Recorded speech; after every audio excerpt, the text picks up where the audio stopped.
J'espère que tout roule pour vous. Aujourd'hui, pas de simple bulletin d'infos. Ce que je m'apprête à faire dépasse largement le cadre de l'actualité brute. En tant que journaliste, notre mission ne se limite pas à décrypter les faits ou à décortiquer les événements qui secouent l'Algérie et son environnement régional.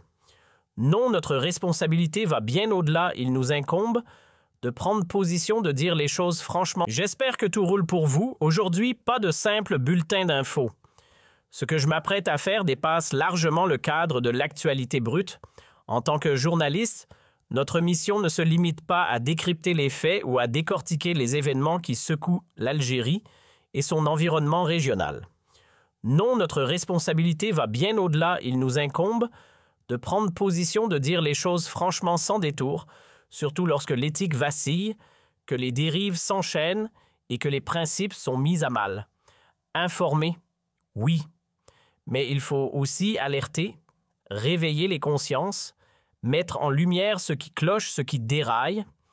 Et quand des comportements douteux mettent en danger la crédibilité d'un État, sa stabilité morale ou ses intérêts, qu'ils soient économiques, diplomatiques ou politiques, alors le silence n'est plus une option. Il faut parler et fort. Et c'est précisément ce que je vais faire ici et maintenant. Depuis quelque temps, et ce n'est pas d'hier, on peut remonter jusqu'à 2020, une certaine figure tapageuse rôde sur les réseaux tapine du clash en boucle et s'érige en sentinelle autoproclamée du pouvoir relayant fidèlement les consignes venues tout droit du palais de la présidence à El Mouradia. Son passe-temps favori s'en prendre sans relâche à ceux qui incarnent encore un semblant de noblesse médiatique en Algérie. Ces voix rares et précieuses qui autrefois faisaient notre fierté sont désormais prises pour cible. La vérité, il ne reste quasiment plus de repères dans notre paysage médiatique. La majorité des figures dignes de respect ont été bâillonnées ou poussées à l'exil. Les opposants crédibles ont été réduits au silence. Les journalistes libres jetés en prison ou brisés par un système qui ne tolère ni indépendance ni esprit critique. La presse autrefois vibrante et courageuse a été remplacée par un décor triste, un chœur de haut-parleurs qui psalmodie les communiqués du régime, recycle ses fake news et propage sans scrupule ses mythes officiels. Ce qui était un quatrième pouvoir est devenu une chambre d'écho pour la propagande d'État. Et pourtant, au milieu de cette grisaille médiatique qui recouvre l'Algérie depuis 2020, quelques étoiles refusent de s'éteindre. Elles ne se proclament peut-être pas militantes, mais elles brillent par leur intégrité. Lorsqu'un scandale secoue l'opinion, elles ne se terrent pas dans le silence confortable. Elles prennent la parole, posent des questions et osent défendre une forme de vérité. Je pense à Hafid Raj, figure incontournable du sport maghrébin, dont la voix résonne bien au-delà des stades. Suivi par des millions, il a su allier popularité et lucidité. Je pense à Khadija Bennia, la voix calme mais ferme, dont le parcours impose le respect. À Azam Abir, à d'autres intellectuels et artistes que je ne peux tous nommer ici, mais qui continuent de tenir debout malgré les pressions. Et puis il y a celles qui, depuis les années 90, ont porté la parole féminine à bout de bras. Je pense à cette journaliste aujourd'hui, directrice de Fage Alfage, qui a tout donné pour exister dans un espace médiatique verrouillé, pour continuer à parler des femmes, pour refuser l'effacement. Ce ne sont pas des opposants bruyants, mais leur constance, leur crédibilité, leur courage paisible les rendent infiniment plus subversifs que bien décrits.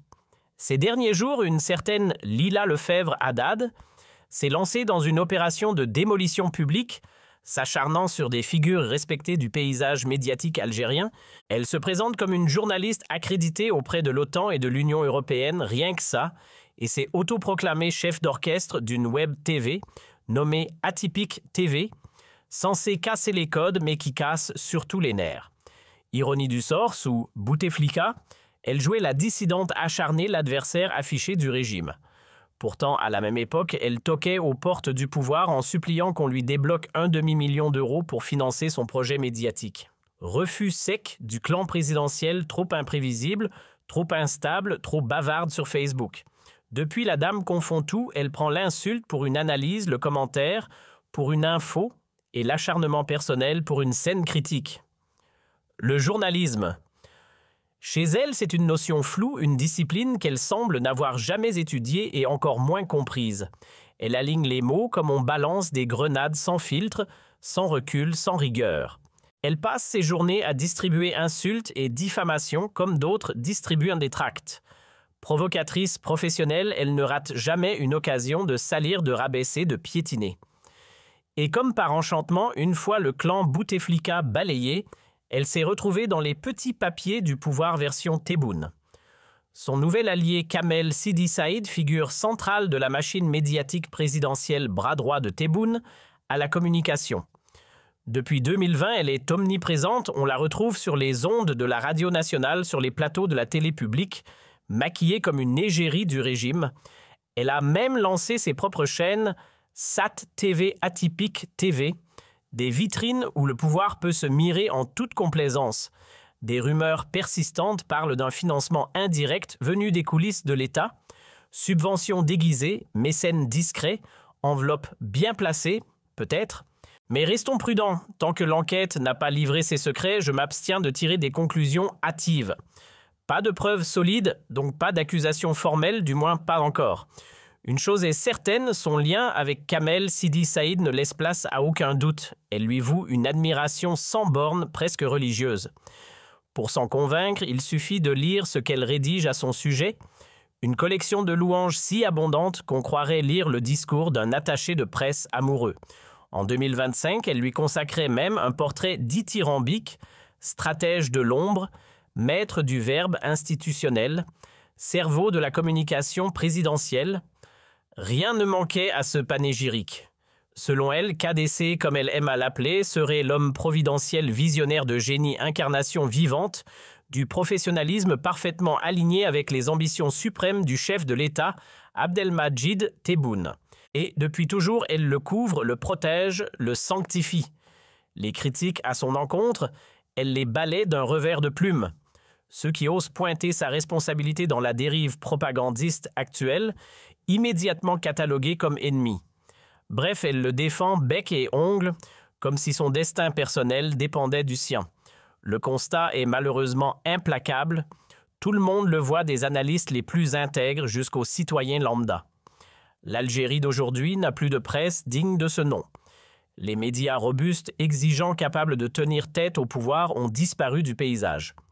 À force d'étrangler les voix critiques, d'imposer la peur comme mode de fonctionnement et de transformer l'autocensure en réflexe national, on a bâti une immense chape de plomb. Entre 2020 et 2025, plus d'une dizaine de journalistes ont fini derrière les barreaux. Ceux qui ont réussi à s'enfuir poursuivent leur travail depuis l'étranger traqué menacé, étouffé symboliquement par la machine d'État. Résultat, l'espace médiatique a été réduit à un simple perroquet institutionnel, un écho mécanique chargé de répéter la version officielle, de reproduire les récits maquillés du pouvoir de diffuser ses intox, comme si elles étaient des vérités révélées. Une presse vidée de son âme, utilisée comme relais de propagande, plutôt que comme contre-pouvoir. Autrefois fleuron du journalisme dans le monde arabe et sur le continent africain, l'Algérie brillait par la liberté et la vivacité de sa presse, tout juste sortie de l'enfer de la décennie noire. Aujourd'hui, ce même pays s'enlise dans l'autoritarisme, avec un paysage médiatique appauvri, fade, parfois même grotesque, une presse molle, sans nerfs, incapable de jouer son rôle dans les moments cruciaux. Et cela saute aux yeux face aux tensions avec la France lors des frictions avec certaines monarchies du Golfe, ou encore pendant les escalades diplomatiques avec le Maroc silence radio. Pas une voix forte, pas une plume crédible pour défendre l'image du pays ou rectifier le tir. Pourquoi ? Parce que tous les vrais professionnels ont été muselés, laminés ou reprogrammés pour devenir dociles. Les titres respectés d'hier ne sont plus que l'ombre d'eux-mêmes. L'Algérie d'aujourd'hui n'a plus d'armure médiatique. Elle avance nue dans l'arène internationale. S'il suscite autant de critiques, c'est parce qu'il est l'un des architectes de la répression médiatique actuelle, le cerveau de cette machine qui broie toute voix libre, tout média indépendant. Et pourtant, Lila Lefebvre Haddad, ou devrais-je dire Madame Lefebvre dans toute sa majesté, ne cesse de le couvrir de louanges. C'est son droit, après tout. Quant à moi, je n'ai jamais cherché à répondre. Elle m'a insulté, elle m'insulte encore, elle insulte tous ceux qui, de loin ou de près, osent se dresser contre le narratif officiel, les opposants exilés, les journalistes non alignés. Mais je l'ai toujours ignorée, je la connais depuis longtemps. Nous avons déjà croisé le fer à l'époque du régime Bouteflika. Mais ces provocations ne m'ont jamais arraché une réaction. Pourquoi? Parce que les attaques de caniveau, les coups bas, franchement, ça glisse. Je ne me salis pas à ce niveau-là, mais cette fois, je ne peux plus me taire. Je n'ai plus le luxe de l'indifférence. Il est temps de répondre, de dire les choses, de remettre les pendules à l'heure. Car elle est allée trop loin, bien trop loin. Depuis plusieurs jours sur sa page Facebook, elle s'est transformée en marionnette bien pratique pour Kamel Sidi Saïd. Elle relaie, elle attaque, elle cible systématiquement toutes celles et ceux qui ont eu l'audace, rien de plus que ça, de demander la vérité, d'exiger une enquête sur ce qui entoure le scandale de Ibtissam Hamlaoui. Tout a basculé dès que les premiers témoignages ont percé le silence. Le dossier Hamla a jailli comme une grenade dégoupillée révélant des récits glaçants. Yassine Bata, Hajzit, Yas bin Chata, ancien responsable du Croissant Rouge à Skikda, et Haj Zitoni, journaliste de formation atteinte d'un cancer, ex-responsable de la communication de la même institution. Tous ont raconté l'horreur sans filtre avec un courage rare, et puis tout s'est enchaîné. Une fois ces témoignages rendus publics sur les réseaux sociaux, l'indignation a déferlé comme une vague. Le pays entier a été secoué par la cruauté des faits. Des hommes et des femmes humiliés, mis à nu, affamés, privés d'eau, frappés, torturés méthodiquement. Pourquoi? Pour leur faire payer leur courage.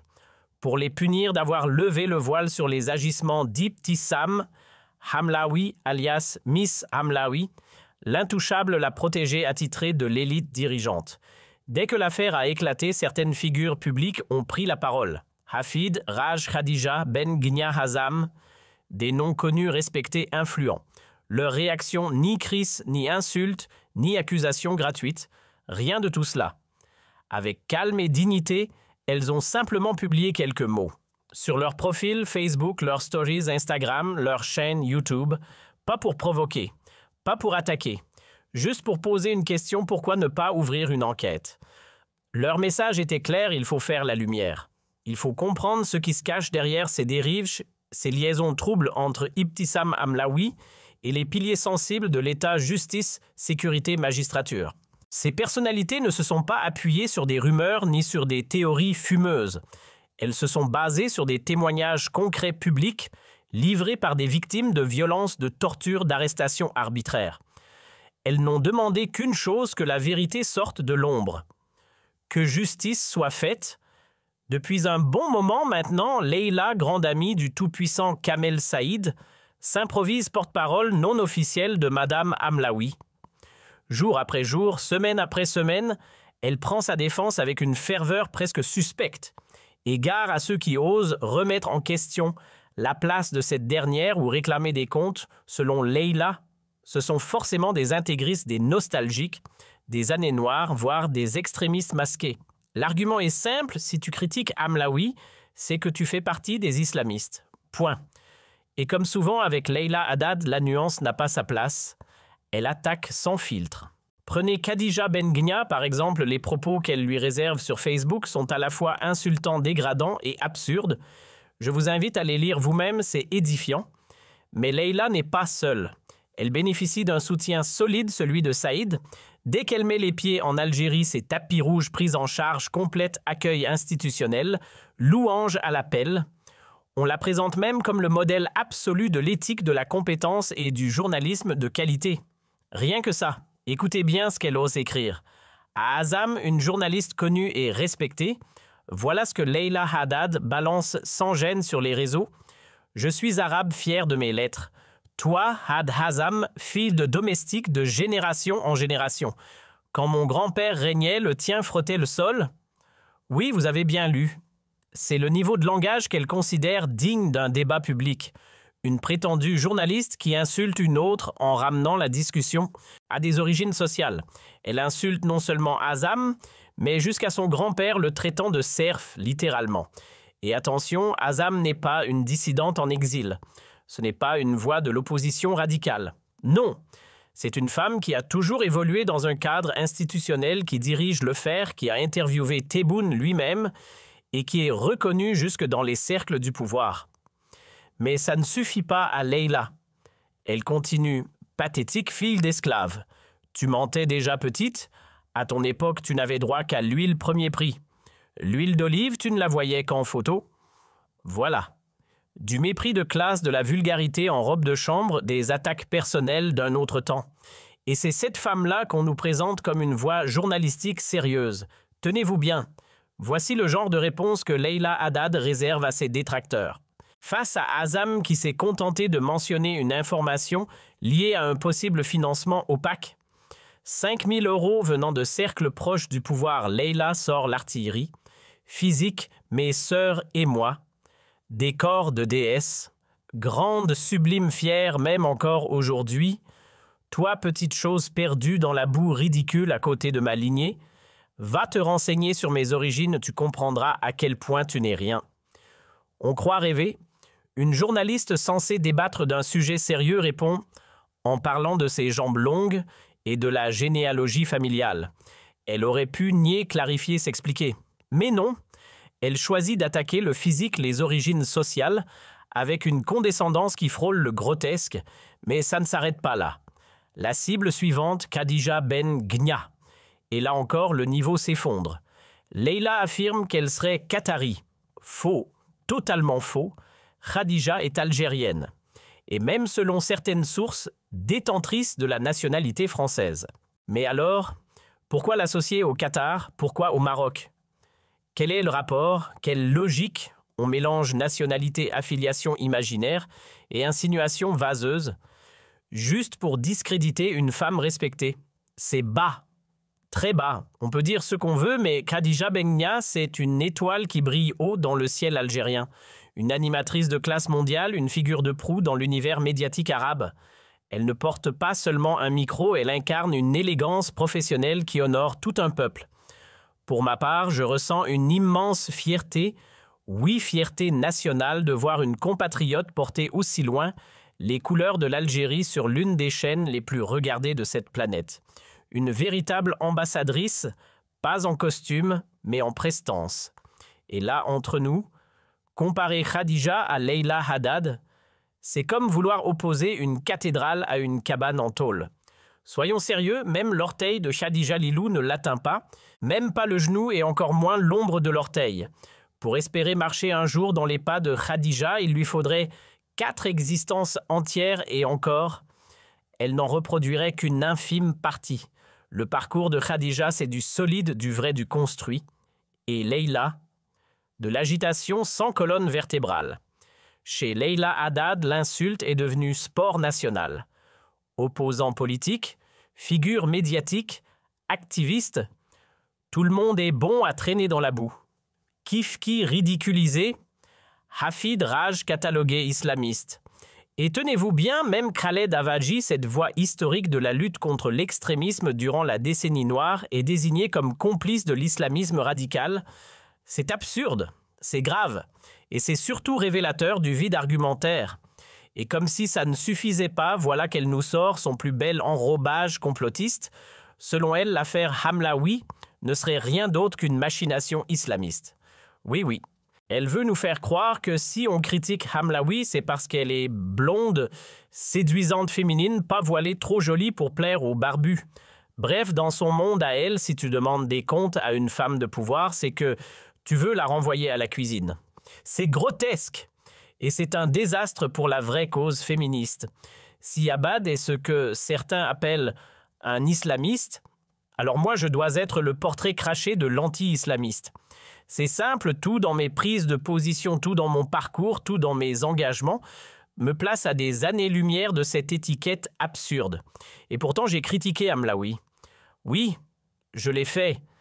Non pas parce qu'elle n'est pas voilée, ni parce qu'elle serait ou ne serait pas islamiste. Encore moins parce que c'est une femme. Rien à voir. En Algérie, ce ne sont pas les femmes non voilées qui manquent dans les hautes sphères de l'État. Du temps de Bouteflika jusqu'à aujourd'hui, il y en a eu des ministres, des députés, des élus, des figures puissantes, sans foulard, sans lien, avec aucun courant religieux. Des femmes cultivées, brillantes, libérées, progressistes. Alors non, le sujet n'est pas là.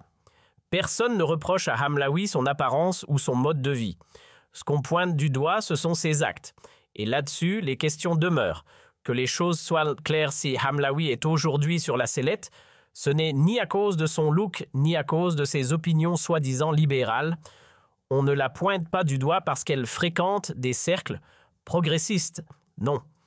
Ce qui lui est reproché, c'est bien plus grave, elle aurait transformé les institutions de justice et de sécurité, censées protéger les citoyens en bras armés de sa vengeance personnelle. On parle de violence, d'humiliation, de détention abusive contre ceux qui, au sein même du Croissant Rouge, ont osé mettre en lumière sa gestion catastrophique. C'est là que le scandale prend racine. Et ces histoires d'islamisme, sérieusement, on va encore nous faire croire qu'un bout de tissu sur la tête est un indicateur d'extrémisme. La réalité est plus nuancée. J'ai connu des femmes voilées, bien plus éclairées, cultivées et ouvertes sur le monde que certaines soi-disant modernes, en tailleur mais à l'esprit fermé comme une cellule de prison. Porter le voile n'est pas un manifeste idéologique. Ce n'est pas là que le débat se joue. Tout ça, au fond, c'est un grand théâtre d'ombre. Saïd tente désespérément de préserver le petit bijou du régime. J'ai nommé la fameuse Sam Hamlaoui. Pourquoi? Parce que si elle tombe, il risque bien de tomber avec elle. La chute de l'une entraînerait celle de l'autre, comme dans un mauvais drame politique. Sam, elle détient des cartes, et pas du genre à jouer à la belote. Des secrets, des infos, des preuves. Allez savoir. Mais une chose est sûre, si elle décide d'ouvrir la bouche, ce n'est pas qu'un fauteuil qui va vaciller, c'est tout un étage du pouvoir. Et c'est là que Saïd active ses pions. Il mobilise son allié fidèle, Ad Lefebvre Haddad, pour qu'elle se charge du sale boulot, attaquer, salir, semer le doute.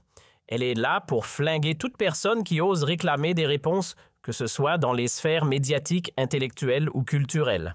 Sa tactique est grossière mais efficace, publier des déclarations tapageuses, signer Haddad, les faire circuler puis les agiter sous le nez de Tebboune en disant « Vous voyez encore un coup des islamistes, méfiez-vous de ces gens-là ». Et pendant ce temps, Hafid Raj Khadija, Hazam, qui sont en réalité des figures respectées, écoutées, invitées dans des sommets rencontrés au Qatar, se retrouvent peints comme des agents du chaos. Quelle ironie! On parle ici de figures nationales de premier plan des voix respectées, connues, écoutées. Pas de celles qu'on muselle ou qu'on bannit. Ces personnalités vont et viennent en Algérie sans être inquiétées, sans avoir à rendre des comptes, car elles n'ont jamais été dans une posture hostile au pouvoir. Tout allait bien, jusqu'à ce que Saïd les voie comme un obstacle. Un caillou dans la chaussure de ses manigances. Il aimerait qu'ils cèdent, qu'ils reculent, qu'ils arrêtent d'exiger la suspension, voire l'éviction. d'Ibtissam Hamlaoui. Alors il sort son arme secrète, Leïla Haddad. Il la lance comme un pitbull sur ceux qui refusent de baisser les yeux. Une attaque bien ciblée pour casser la dynamique, pour semer le doute. Et cette méthode, parlons-en. Une bassesse rare, une stratégie minable qui colle parfaitement à l'esprit du régime Tebboune, un pouvoir bâti sur la médiocrité régi par la calomnie, géré comme un gang.